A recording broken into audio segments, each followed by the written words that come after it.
आताच्या घडीची breaking news अशी आली की परतवाडा ते अंजनगाव सोडचे लोक म्हणतात की हा माणूस निरा ह्याच बातम्या काढून टाकते. आता होतात त्याला मी काय करू. आणि विशेष म्हणजे हे घटना घडल्याबरोबर साऱ्यात पहिले फोन आला.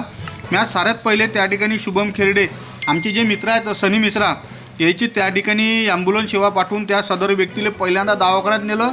त्याच्यानंतर बातमी करून बातमी प्राप्त झाली मला सुनीलभाऊ वरखेडे याच्या माध्यमातून. आणि सदर व्यक्तीचं नाव आहे गौरव वाधवा. अमरावतीचा हा व्यक्ती आहे. या व्यक्तीचा परसापूरच्या जवळ पाहिजे त्या माणसाची गाडी आहे. या गाडीले अज्ञात कायनं धडक मारली काय माहीत, पण मृतावस्थेत रोडवर पडलेल्या स्थितीत दिसल्याच्यानं लय मोठ्या प्रमाणात ट्रॅफिक जमा झाली. लोक थांबले आणि त्यातल्या एका समजदार माणसानं म्हणजे 2-3 जणांचे मला फोन आले. त्यांनी सांगितलं की प्रवीण भाऊ म्हणे असं झालं. तेव्हापर्यंत हे गोष्ट कोणालाच माहीत नव्हती.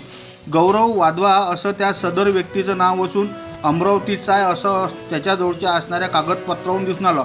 बहुतेक वाधवा हे सिंधी समाजात नाव येते का मारवाडी येते मला काहीच माहीत नाही, पण महाकामाची सदर व्यक्तीच्यापर्यंत त्याच्या कुटुंबापर्यंत त्याच्या नातलगापर्यंत हे घटना माहीत व्हावी म्हणून गौरव वाधवा नावाची व्यक्ती अमरावतीची हे घटनास्थळी मृत झाली असून सदर व्यक्तीचं जे शरीर आहे प्रेत आहे उपजिल्हा रुग्णालय अचलपूर या ठिकाणी सध्या शवविच्छेदन करण्यासाठी पाठवल्या जात आहे. डबल एकदा ब्रेकिंग न्यूज. परतवाडा अमरावती मृत्यू महामार्गावर आणखीन एकाचा जीव गेला.